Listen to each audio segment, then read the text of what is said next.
हाँ जी बेटा, 12th class, welcome again जी। तो लास्ट लेक्चर में भाई कूलम्स लॉ, उसके बेसिक्स खूब हुए, उम्मीद है कवर अप कर लिया होगा। ठीक है, एक ही बात याद रखनी है भाई, F इज इक्वल टू के Q1 Q2 divided by R square. Okay, अब आज का जो लेक्चर है इसमें मेनली हम लोग न्यूमेरिकल्स कवर अप करने जा रहे हैं। ठीक है, कूलम्स लॉ की स्टार्टिंग है देखो, तो उसके कुछ न्यूमेरिकल्स कवर अप करेंगे तभी आगे बढ़ पाएंगे। तो आज का पूरा लेक्चर एक्सक्लूसिवली किसके लिए होगा यार? न्यूमेरिकल्स के लिए होगा। बस थोड़ी देर में हमने न्यूमेरिकल करवा देनी है, वो कर लोगे, उसके बाद असाइनमेंट दे देंगे, असाइनमेंट में कवर अप कर लेना, डाउट्स पूछ लेना, कूलम्स लॉ आपका कवर अप मान लिया जाएगा। ठीक है जी। स्टार्टिंग से पहले एक छोटी सी हेडिंग डालना, प्रिंसिपल ऑफ सुपरपोजिशन डालो जी हेडिंग अगली, प्रिंसिपल ऑफ सुपरपोजिशन। अब फिर वही बात यार, एग्जाम में ऐसे क्वेश्चन नहीं आएगा what is principal of superposition, लेकिन फिर भी अब बुक्स में दिया होता है, करना पड़ेगा।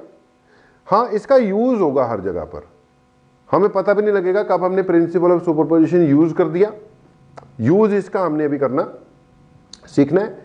तो लिखो, इसकी स्टेटमेंट लिखो कि according to principle of superposition, according to principle of superposition,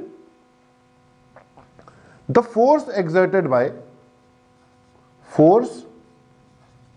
exerted by a charge on another charge is independent of the presence of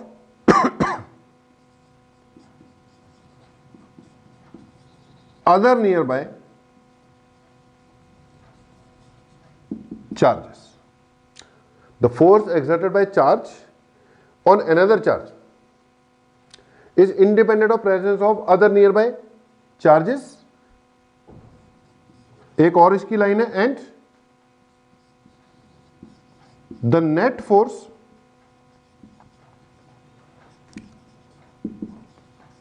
acting on any charge is equal to the vector sum of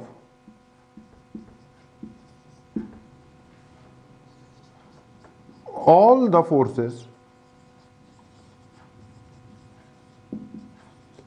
acting on it. अब इसको समझो, मान लो यहां पर इस वक्त मैंने तीन चार्जेस शो किए, Q1 Q2 और Q3। ठीक है, अब मान लो Q1 Q3 को रिपेल करता है, कितने फोर्स से? 100 न्यूटन के फोर्स से। अब बेटा Q1 ने जो 100 न्यूटन का फोर्स लगाया है वो लगाना ही लगाना है, Q2 हो चाहे ना हो। यहां पर Q2 नहीं है तो भी उसने 100 न्यूटन लगाना है, ये आ जाए तो भी उसने अपना 100 न्यूटन तो लगाना है। ऐसे 50 चार्जेस आ जाए आसपास, कोई फर्क नहीं पड़ता, इसने जो इस पे लगाना है वो तो लगाना ही लगाना है। Q2 ने इस पे मान लो Q2 नेगेटिव था, ठीक है, इसने अट्रैक्टिव फोर्स लगाना है 100 न्यूटन। अब Q1 है नहीं है कोई मतलब नहीं है, the force exerted by a charge on another charge is independent of the presence of other nearby charges। जो एक ने दूसरे पे लगाना है वो तो लगाना है, आसपास कोई और चार्जेस आ जाएं तो एक चार्ज द्वारा लगाने वाले फोर्स पर कोई फर्क नहीं पड़ता। ठीक है, अगली बात कि and the net force acting on any charge is equal to vector sum of all the forces acting on it. अब इसने जो 100 लगाना है वो तो लगाना ही लगाना है भाई, और कोई हो ना हो इसने जो अपना 100 लगाना है वो तो लगाने ही लगाना है, लेकिन भाई इस बेचारे पर तो टोटल फोर्स कितने लग रहे हैं, 2 लग रहे हैं ना, 100 एंड 100। अब इस पे जो नेट फोर्स है वो कैसे निकलेगा, by taking vector sum of all the forces acting on it. The net force acting on a charge is equal to vector sum of all the forces acting on it. जो total force उस पे है वो कैसे निकालोगे, इस पे जितने भी फोर्सेस लग रहे हैं 1 2, इन दोनों का क्या करना पड़ेगा, वेक्टर सम करना पड़ेगा, पैरेललोग्राम लाओ और वेक्टर एडिशन लगा के निकालना पड़ेगा। ओके, तो वैसे ही चलो दे रखा होता है बुक्स में, तो हमने भी लिखवा दिया प्रिंसिपल ऑफ सुपरपोजिशन कि एक चार्ज द्वारा लगने वाला फोर्स आसपास के चार्जेस पे डिपेंड नहीं करता है, और किसी पे भी लगने वाला जो नेट फोर्स है वो कैसे निकलेगा, by taking vector sum of all the forces acting on it's. Okay, अब भाई एक एक करके, 2 2 करके, 3 3 करके कुछ न्यूमेरिकल्स करवाऊंगा, ठीक है। उनको बस अच्छी तरह से स्टडी कर लेना, क्योंकि अल्टीमेटली न्यूमेरिकल करने तो देखो खुद ही पड़ेंगे। हाँ, इतना है कि स्टार्टिंग में यहां पर थोड़ी सी आपको दे देता हूं, ठीक है। पहले तो वैसे ही स्टार्टर है जी, जैसे पार्टी में जाओ सबसे पहले स्टार्टर मिलता ना, सूप वूप या ड्रिंक्स। अब ये भी हमारा स्टार्टर है, बस ऐसी सिंपल सा। यहां पे लिखा मैंने 5 माइक्रोकूलम, यहां पे भी लिखा 5 माइक्रोकूलम। ये सेंटर पर एक चार्ज है 1 माइक्रोकूलम। क्वेश्चन है कि what is net force on charge place at the centre. ठीक है, ये नोट नहीं भी करोगे तो भी काम चल जाएगा, वैसे ही बस डायरेक्शन बनानी सिखा रहा हूं। बीच वाले पे नेट फोर्स चाहिए। अब सबसे पहले बेटा आप चेक करोगे कि जिस पे नेट फोर्स चाहिए उस पे फोर्सेस लग कितने रहे हैं। अब ये जो सेंटर पे पड़ा हुआ है इसके आसपास 2 चार्जेस हैं तो 2 लगेंगे, ये भी लगाएगा ये भी लगाएगा। फिर चेक करना होगा फोर्स अट्रैक्टिव है रिपल्सिव है, डायरेक्शन बनानी होगी। उसके बाद उनके मैग्नीट्यूड चेक करने होंगे, उसके बाद उनका क्या करना होगा, वेक्टर सम करना होगा। तो मैंने चेक किया है जो सेंटर वाला है इस पे 2 फोर्स लग रहे हैं, 1 2, ये पॉजिटिव है ये भी पॉजिटिव है, तो इसने इसको क्या करना है, रिपेल करना है। इसको ए मान ले इसको बी मान ले। तो जो ए ने फोर्स लगाया वो रिपल्सिव है, जो बी ने लगाना है वो भी कैसा है,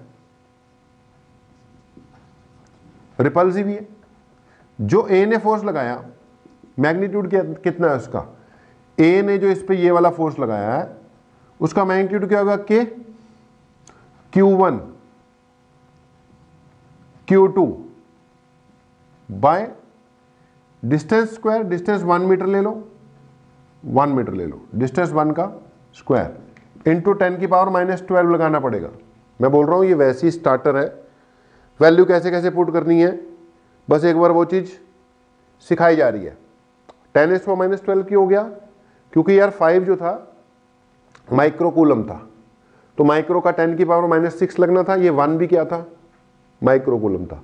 इसका भी 10⁻⁻6 लगना था, 10⁻6 -6 कितना हो गया, -12 हो गया। तो यार ए ने जो फोर्स लगाया कितना लगाया, के की वैल्यू कितनी होती है, 9 × 10⁻9 इंटू 5 इंटू 10⁻12, नीचे 1 ही है, ये बन गया 9 5 जा 45 इंटू 10⁻3 न्यूटन, ये बचा। ये ए ने लगाया। बी ने कितना लगाना है, सब कुछ तो सेम ही है, चेक कर लो। 45 इंटू 10⁻3 न्यूटन ही आ जाएगा, ठीक है। अब नेट फोर्स कैसे ढूंढोगे, ये दोनों फोर्सेस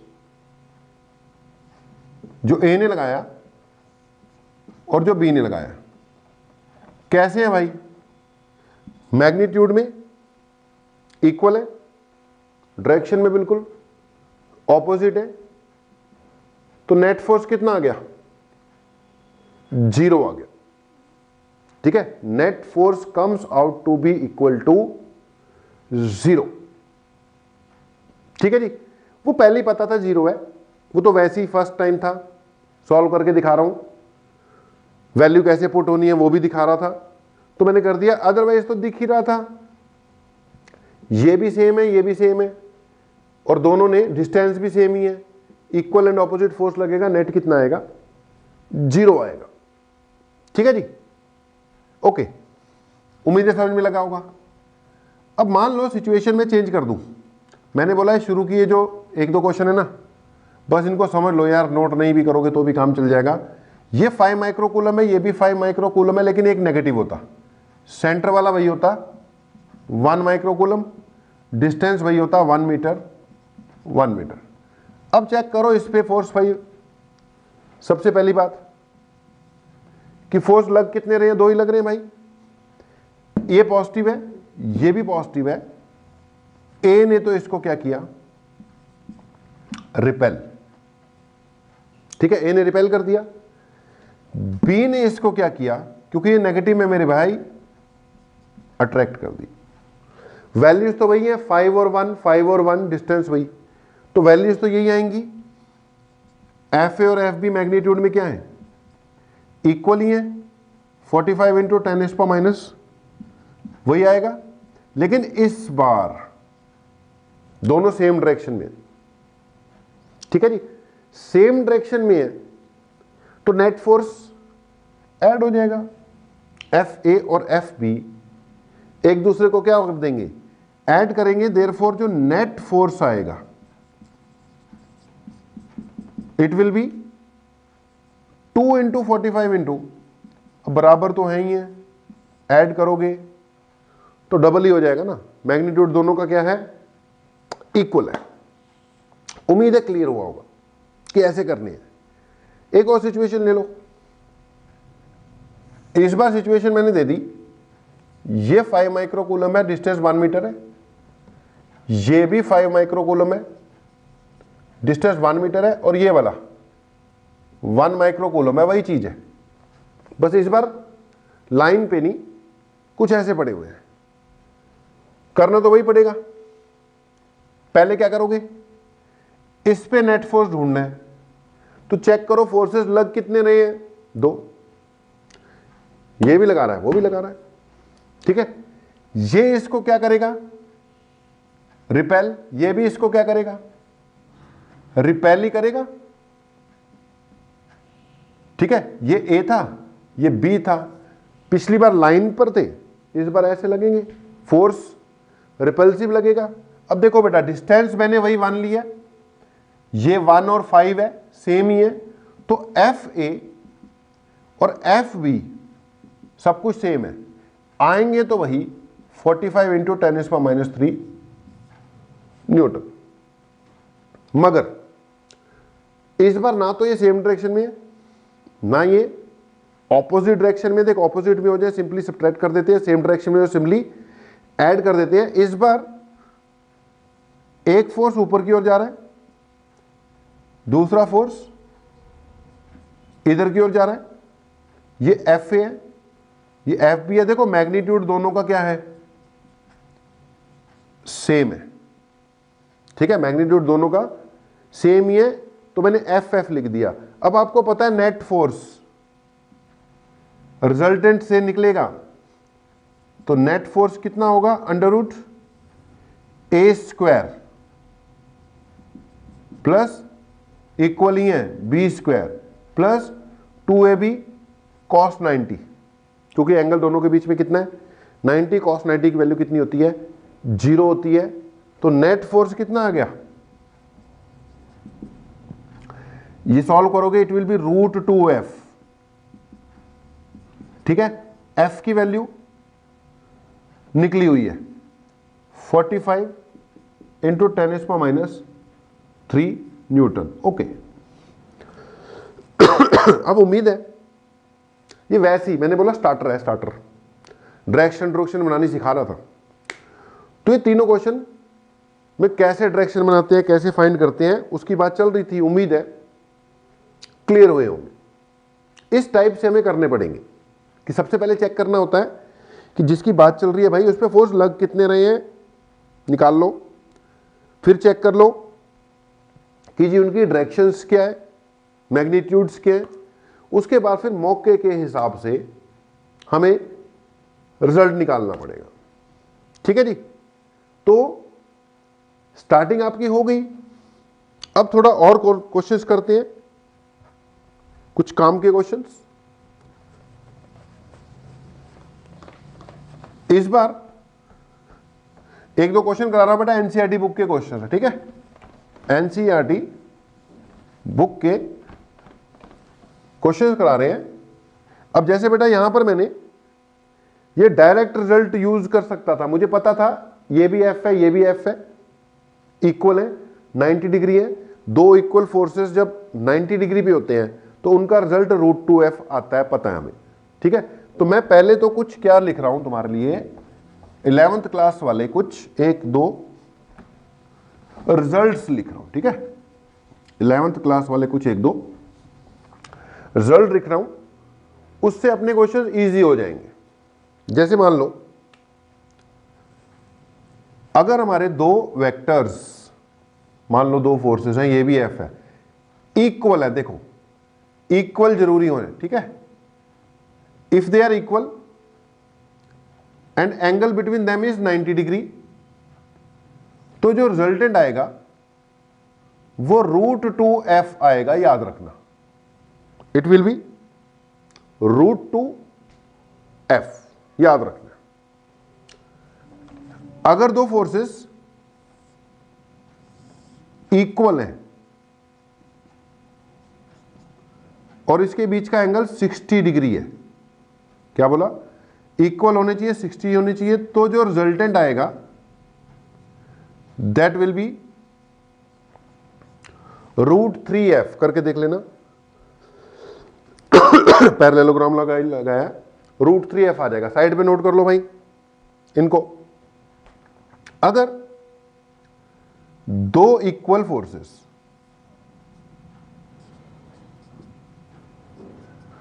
वन 120 डिग्री के एंगल पे एक्ट कर रहे हैं, तो जो रिजल्टेंट आएगा वो एफ ही आ जाएगा। 60 न्यूटन 120 डिग्री पे लग रहे हो तो उनका रिजल्टेंट भी क्या आएगा, 60 आ जाएगा। अब मैंने बोला पैरेललोग्राम लॉ से अपना कर देख लेना। एक और बात लिख लो कि अगर तीन इक्वल फोर्सेस कैसे होने चाहिए, इक्वल होने चाहिए। अगर तीन इक्वल फोर्सेस 120 डिग्री ईच पर लग रहे हों, तीन इक्वल फोर्सेस 120 डिग्री ईच पे लग रहे हो, तो इनका जो तीनों का रिजल्टेंट है वो क्या आ जाएगा, 0 आ जाएगा। याद रखना, तीनों का रिजल्टेंट क्या होगा, 0 हो जाएगा, याद रखना। अब देखो ये F और F का रिजल्टेंट F आ जाता, क्योंकि 120 पे F आना था, तो इन दोनों का रिजल्टेंट F आ जाता। एक नीचे की ओर F पहले से लग ही रखा है, दोनों एक दूसरे के ऑपोजिट है, नेट कितना आ जाता, 0 आ जाएगा। साइड पे कहीं पे नोट करके रख लो जी, ये चार रिजल्ट है। इससे क्या है, अपना काम इजी हो जाएगा। ठीक है, अपना काम इजी हो जाएगा। मैं रब कर दूंगा अभी, इनको क्या कर लेना भाई, नोट कर रख लेना। तब तक नोट कर लो, हम एक क्वेश्चन डालते हैं तब तक। मान लो जी ये एक इक्विलेटरल ट्रायंगल है और इसके कॉर्नर्स पर, वर्टिसेस पर तीन इक्वल चार्जेस सेम नेचर रख रखे। ठीक है, इसको ए मान लो, इस पॉइंट को बी मान लो, इसको सी मान लो। क्वेश्चन है फाइंड नेट फोर्स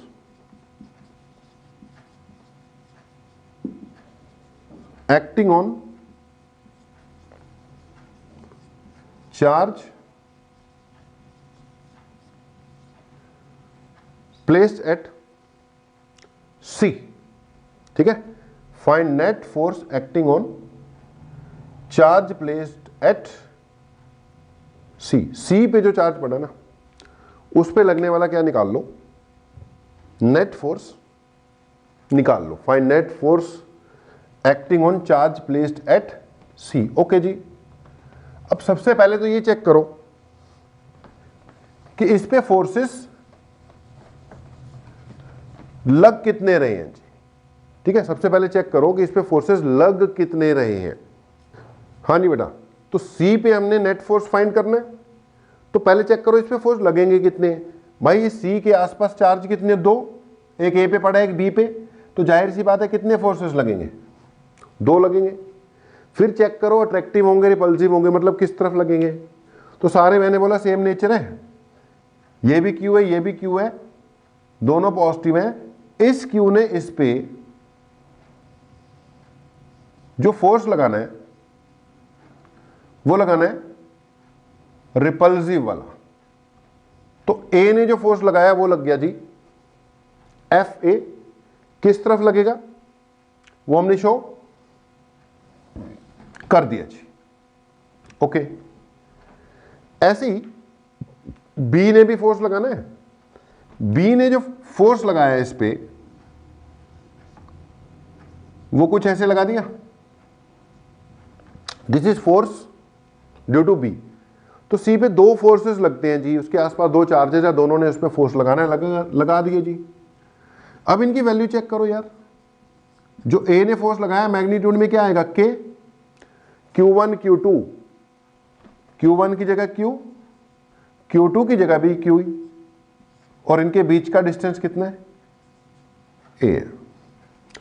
जो बी ने लगाया वो कितना लगाया, बी ने इस पे जो लगाया वो लगा के Q1 Q2, नीचे डिस्टेंस। चेक करो मैग्नीट्यूड क्या है, सेम। अच्छा, मैग्नीट्यूड सेम हो जाए तो उसे इजी हो जाता ना आगे। तो मैग्नीट्यूड दोनों के क्या है, सेम है। तो ए और बी का मैग्नीट्यूड सेम था, मैंने उसको F लिख दिया। इससे क्या है, मेरा काम इजी हो जाएगा ना, मैंने उसको F लिख लिया। तो ये जो C है, C जो है इस पे दो फोर्स लग रहे हैं, देख ये FB और एक इस तरफ लग रहा है F जो A ने लगाया। ठीक है जी। अब दोनों के बीच में एंगल तुम्हें पता है, इक्विलेटरल ट्रायंगल है, 60 डिग्री है, तो भैया ये भी क्या हुआ 60 डिग्री। ये दोनों के बीच में एंगल है 60 डिग्री, ये भी F है ये भी F है, क्योंकि दोनों FAF भी प्रूव कर दिया हुआ है कि सेम ही है। तो इनका रिजल्टेंट अगर मैं डायरेक्ट कर दूं, दो इक्वल फोर्सेस 60 डिग्री पे लग रहे हो, तो रिजल्टेंट कितना आना चाहिए, √3F। तो it will be √3F। Therefore F net आ गया √3F। लेकिन बेटा यहां नहीं छोड़ सकते, F की वैल्यू भरनी पड़ेगी। F की वैल्यू है K Q² A², 4πε0 Q² A²। This is the net force acting on C, charge placed at C। ठीक है जी, नोट करो इसको। अगले क्वेश्चन पे आ रहे हैं। अगला क्वेश्चन कि मान लो जी सेम इक्विलेटरल ट्रायंगल है। भाई वो एनसीईआरटी का क्वेश्चन था, ऐसे ही नहीं कराया मैंने। इक्विलेटरल ट्रायंगल, साइड ए, ये इसका सेंट्रॉइड है। ठीक है, सेंट्रॉइड पे मैंने एक फोर्थ चार्ज रख दिया Q। ठीक है जी, सेंट्रॉइड पे हमने रखा fourth charge which is Q। अब अगली बात यह है, what is the net force on this fourth charge Q? Find net force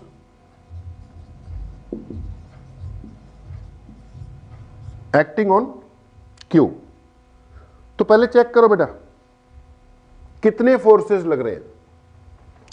centre पे जो चार्ज पड़ा है उसके आसपास चार्जेस कितने हैं भाई? 3। जब 3 चार्जेस है तो तीनों फोर्स लगाएंगे ना। तो चार्जेस है 3, तीनों ने क्या लगाया जी? फोर्स लगाया।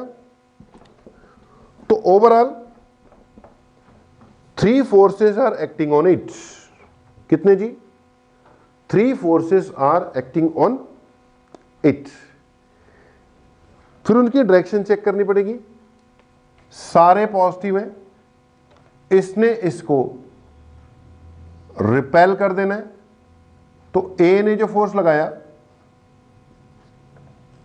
वो रिपल्सिव, बी ने भी इसको क्या करना है? रिपेल ही करना है, और सी ने भी क्या करना है? रिपेल ही करना है। ठीक है जी। तो 3 फोर्स लग रहे हैं जी इस पे, F A, F C and F B. अब इनके मैग्नीट्यूड चेक करने पड़ेंगे।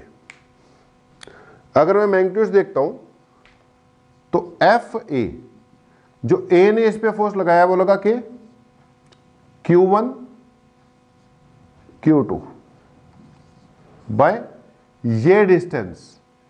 हमें तो ये दे रखा है, मुझे ये लेना पड़ेगा। ये तीनों बराबर आएंगे, सब कुछ सिमेट्रिकली है।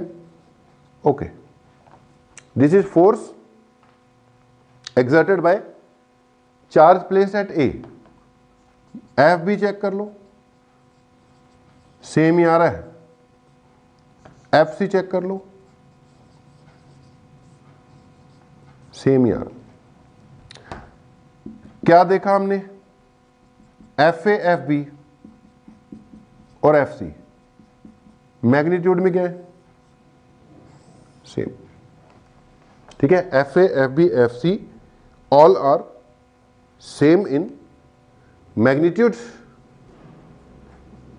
यानी ये सारे सेम ही है। एफ मान लिया। अब भाई सबके बीच में एंगल कितना है? 120 डिग्री, 120 डिग्री, 120 डिग्री। इसलिए रिजल्ट कितना आ जाएगा? 0 आ जाएगा। तो फिर वही बात पहले ही दिख रहा था, 0 है रिजल्ट, पहले ही दिख रहा था। लेकिन फिर भी अब हमने कर दिया, कैसे कैसे आ गया वो चेक कर लो। अब पॉइंट ये है कि बेटा अगर तो ऑब्जेक्टिव में आ जाता 1 नंबर में तो हम सीधा क्या कह देते? Answer is 0। ठीक है, ऑब्जेक्टिव में आ जाता तो हम आंसर क्या कह देते कि जी 0 ही है। लेकिन अब सब्जेक्टिव में आ जाएगा, 2 नंबर में आ जाएगा तो एक्सप्लेन करना पड़ेगा ना। तो फिर उसमें जैसे कम से कम जितना मैंने किया इतना एक्सप्लेन कर दो, यहां पे लिख दो। डायरेक्ट भी कर सकते हो कि ऐसे ऐसे 3 फोर्सेस इक्वल हैं 120 डिग्री में, इसलिए रिजल्टेंट क्या बन जाएगा? इनका 0 बन जाएगा। ओके जी। सो ये भी अपने आप में एनसीईआरटी का क्वेश्चन है, उसमें दे रखा है ऐसे, पर पता होना चाहिए कैसे सॉल्व करते हैं। इजी है, देखो मैंने बोला नहीं मुश्किल है, आराम से करते रहो, धीरे धीरे करके सब कुछ इजी लगेगा। एक और क्वेश्चन है, सिचुएशन चेंज कर रहा हूं। अच्छा, इसमें अगर बीच वाला माइनस कर देते तो भी आंसर 0 आता। बीच वाला प्लस है तो ये सारे फोर्सेस कैसे हैं? रिपल्सिव। अगर बीच वाला माइनस होता तो सारे फोर्सेस कैसे हो जाते? अट्रैक्टिव। पहले ने भी अट्रैक्ट किया, ये नीचे की बजाय ऊपर लग जाता, ये इधर की बजाय इधर लग जाता, और ये इधर की बजाय इधर लग जाता। बात फिर वही आती 120 डिग्री, और सारे क्या आते? सेम। तो बीच वाला प्लस हो माइनस हो उससे कोई फर्क नहीं पड़ता। ठीक है, बीच वाला माइनस भी होता, बस ये आसपास वाले सारे क्या होने चाहिए, मैग्नीट्यूड में सेम और साइन में भी सेम। वो सेंट्रॉइड पे पड़े हुए फोर्स चार्ज को कितना फोर्स लगाएंगे, 0 लगाएंगे। अब इधर आओ, सिचुएशन मैंने क्या कर दी, चेंज कर दी। मान लो सिचुएशन मैंने चेंज की कि एक चार्ज मैंने क्या कर दिया, नेगेटिव कर दिया, ठीक है। ये भी क्यू है, ये भी क्यू है, ये भी क्यू है, ये क्या कर दिया यार, माइनस क्यू कर दिया, और सेंटर पे वही है कैपिटल क्यू। क्वेश्चन वही है, find net force on Q, ठीक है। क्वेश्चन वही, find net force on Q, capital Q पे नेट फोर्स कैलकुलेट करना है। चेक करो भाई कितने फोर्स लगेंगे, 3 है तो 3 ही लगेंगे। इसने रिपेल करना है जी, बी ने तो, इसने भी रिपेल करना है, लेकिन ये नेगेटिव है भाई। ए ने क्या करना है, अट्रैक्ट कर जाना है। तो इस बार सिचुएशन थोड़ी डिफरेंट है, एक फोर्स इधर लग रहा है, एक फोर्स इधर, तीसरा ऊपर लग रहा है, ठीक है। इस डिस्टेंस को x माना हुआ है, लेकिन x गिवन नहीं है, गिवन में साइड ही गिवन है, A, but we have to use x, क्योंकि डिस्टेंस था x एंड n के बीच में। F A, F B, F C, you can check out. Magnitude में क्या आने वाले हैं, इक्वल आने वाले हैं, क्योंकि सारे के सारे मैग्नीट्यूड में क्यू है, ठीक है। तो ये आएगा के Q1 Q2 divided by X square. अब आप कह सकते हो कि सर ये तो माइनस क्यू है, तो आपको k minus Q Q by X square लिखना चाहिए, ठीक है। यार मैं सिर्फ मैग्नीट्यूड लिख रहा हूं, वो नेगेटिव साइन का मैंने यूज कर लिया। जब ये पॉजिटिव था तो फोर्स नीचे लग रहा था, जब ये नेगेटिव है तो फोर्स ऊपर लग रहा है, वो हो गया यूज। उसको यहां नहीं यूज करना, यहां माइनस नहीं लगाना, गड़बड़ हो जाएगी। ये सिर्फ क्या है, मैग्नीट्यूड है। तो क्या चेक किया यार हमने कि ये सारे तो इक्वल है, एफ मान लेते हैं। आपको बोल रखा है कि अगर इक्वल हो जाए तो यार सॉल्व करना इजी हो जाता है, लास्ट में वैल्यू पुट करेंगे। ये तीनों एफ है, ठीक है जी। अब 3 वेक्टर इकट्ठे ऐड करने हैं। पहले मैंने इन दोनों को ऐड करा, एफ और एफ के बीच में, इसको भी भूल जाओ, इन दो को ऐड कर रहा हूं। ये भी एफ है, ये भी एफ है, एंगल 120 डिग्री है, तो इन दोनों का रिजल्टेंट आ जाएगा एफ। अभी बताया था, दो equal forces 120 degree, resultant same ही आ जाता है। तो ये एफ है, ये एफ है, इनका रिजल्टेंट एफ आ गया। और तीसरा फोर्स पहले से ही उसी डायरेक्शन में शो हो रहा है, पहले दो का रिजल्ट एफ आ गया, थर्ड वन से। तो अब ये जो एफ है बेटा, फर्स्ट 2 का सम है, एक और है ये। यहां पे अगर हम देखते हैं तो एफ नेट जो आ रहा है वो कितना आ रहा है, 2f। F net comes out to be equal to 2f। पिछली बार 0 आ गया था, इस बार आंसर कितना आ गया, 2f आ गया। लेकिन 2f आंसर नहीं है, हमें वैल्यू पुट करनी पड़ेगी। तो F net is equal to 2f।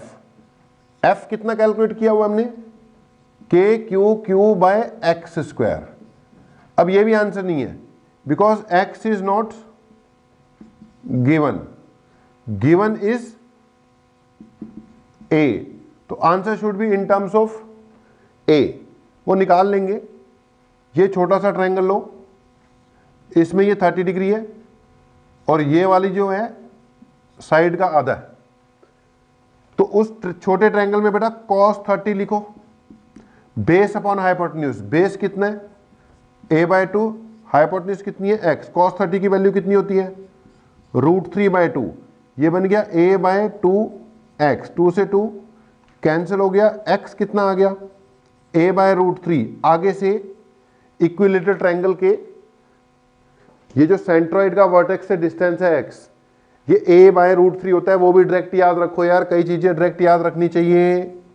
तो इस हिसाब से अपना एफ नेट जो आ गया वो कितना आ गया 2, k की value 4 pi epsilon not, 1/4 pi epsilon not put कर दी, q नीचे क्या है x की जगह a² बाय √3 का स्क्वायर 3 होके ऊपर चले गया, ये बन जाएगा F net is equal to 6/4 pi epsilon naught q divided by a²। This should be the answer. अब देखो अगली बात बाद में होगी, पहले आपको जितना करा दिया उनको एक बार बिना देखे अपने आप करके देखो, बिना देखे अपने आप करके देखो। अभी कुछ और भी कराए जाएंगे न्यूमेरिकल्स, लेकिन इससे भी काफी आपकी बात चलनी स्टार्ट हो जाएगी, तो इसको कवर अप करो और न्यूमेरिकल्स भी अभी कराए जाएंगे।